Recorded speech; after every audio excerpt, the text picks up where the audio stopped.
The Cursed Boulder in the sleepy town of Willow Creek.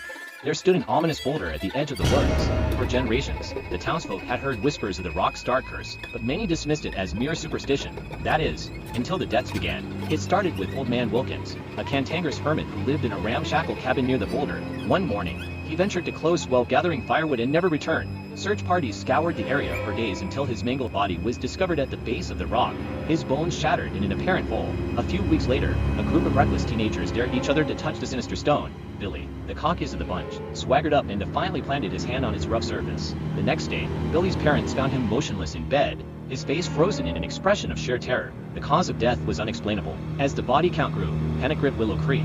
The sheriff roped off the area around the boulder with flimsy police tape, warning locals to stay far away. But the rock's malevolent draw proved too strong for some thrill-seekers and skeptics. Tom Henderson was one such skeptic, a smug geologist who mocked the town's primitive fear of an inanimate object. To prove there was no curse, he defiantly scaled the massive boulder during a thunderstorm.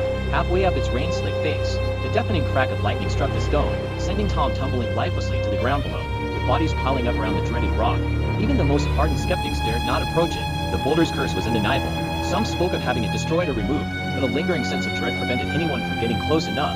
To this day, the rock remains on the outskirts of Willow Creek, a chilling reminder that some evils are inexplicable and best left untouched. The dead are buried, but whispers of the cursed boulder's next victim linger like a cold draft through the streets.